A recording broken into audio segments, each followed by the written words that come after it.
Au printemps 1981, IBM, l'entreprise honnie par les hackers pour ses supercalculateurs anonymes, annonce la mise en vente de son propre PC. Ça a été très rapide. À partir de 1975, il a fallu 6 ans à IBM pour réaliser qu'il fallait se faire une place sur le marché du PC. Ils se sont rendus compte que quelque chose était en marche et qu'ils devaient en faire partie. C'était devenu un business. Au printemps de l'année 1981, je me souviens que je regardais les infos qui montraient des images de ces boîtes estampillées IBM sortant de l'usine d'assemblage. Et je me suis dit, mon Dieu, c'est le début du règne des ordinateurs personnels. Parce qu'il était certain que tous les clients des grandes entreprises allaient les acheter si ça venait d'IBM.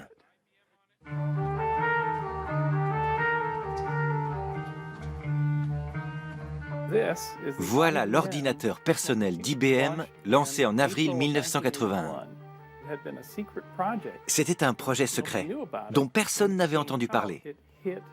Quand il est sorti, ça a été un choc incroyable pour la Silicon Valley parce qu'IBM se lançait dans la partie.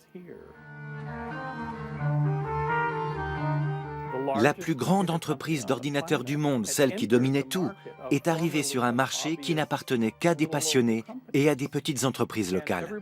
Tout le monde a senti que ça allait tout changer et ce PC a effectivement façonné les années 80.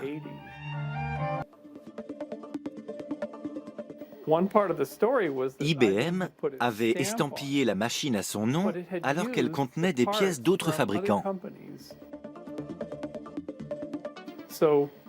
Bill Gates, qui était un génie de la stratégie commerciale, a sauté sur l'occasion pour équiper cette machine avec son système d'exploitation. Mais ce n'était même pas le sien, puisqu'il avait été écrit par Tim Patterson.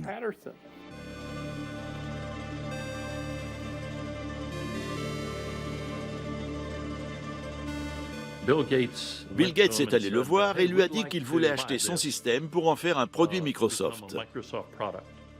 Bien sûr, il n'a pas mentionné IBM.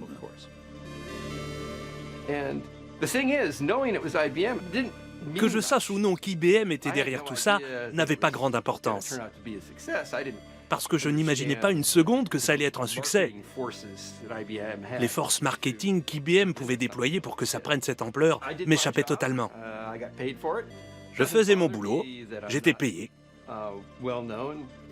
Ça ne me dérange pas de ne pas être connu.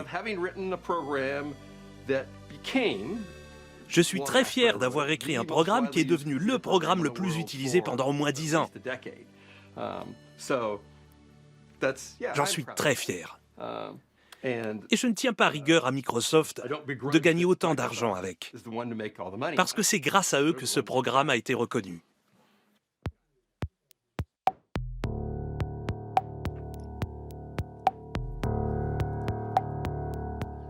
Bill Gates était un homme d'affaires futé.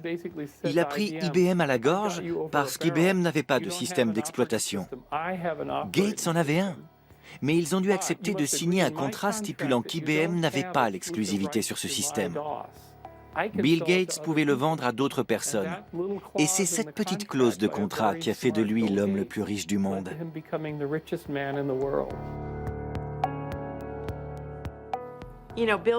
Vous savez, Bill est une force de la nature du point de vue de sa personnalité. Je pense qu'il a tout de suite compris comment travailler avec les gros poissons. Et le contrat avec IBM lui a permis de mettre Microsoft dans la course.